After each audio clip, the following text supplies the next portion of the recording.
నమస్తే, welcome to పూరాలోకల్. నేను మీ సంపత్ కుమార్.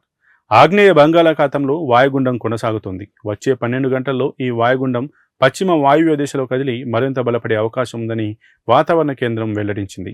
ఆదివారం తీవ్ర వాయుగుండంగా మారనుందని, సోమవారం తుఫాన్గా రూపాంతరం చెంది నైరుతి బంగాళాఖాతం, దాని సమీపంలోని పశ్చిమ మధ్య బంగాళాఖాతం ప్రాంతానికి చేరుకునే అవకాశం ఉందని అధికారులు తెలిపారు. ఈ తుఫాను వాయువ్య దిశలో కదిలి మరింత బలపడి 28 అక్టోబర్ ఉదయానికి తీవ్ర తుఫానుగా మారే అవకాశం ఉందని హెచ్చరించింది. ఈ తీవ్ర తుఫాను కోస్తా, ఆంధ్ర, మచిలీపట్నం, కళింగపట్నం మధ్యలో కాకినాడకు సమీపంలో తీరాన్ని దాటే అవకాశం ఉందని చెప్పారు. తుఫాను తీరం దాటే సమయంలో ఈదురుగాలుల వేగం గంటకు 90 నుంచి 110 కిలోమీటర్ల వరకు చేరే అవకాశం ఉంది. ప్రస్తుతం కొనసాగుతున్న వాయుగుండం కారణంగా ఆదివారం తెలంగాణ రాష్ట్ర వ్యాప్తంగా వర్షాలు కురిశాయని వాతావరణ కేంద్రం తెలిపింది. రాష్ట్రంలోని అన్ని జిల్లాల్లో తేలికపాటి నుంచి మోస్తరు వర్షాలకు ఛాన్స్ ఉన్నాయని అధికారులు వెల్లడించారు. ఉరుములు, మెరుపులు, ఈదురుగాలులు గంటకు 30 నుంచి 40 కిలోమీటర్ల వేగంతో వీచే అవకాశం ఉందని, సోమవారం తుఫానుగా బలపడిన తర్వాత తెలంగాణ వ్యాప్తంగా 28, 29 భారీ వర్షాలకు ఛాన్స్ ఉన్నట్లు అధికారులు తెలిపారు.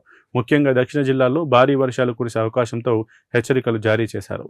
మరిన్ని అప్డేట్స్ కోసం చూస్తూనే ఉండండి పూరాలోకల్.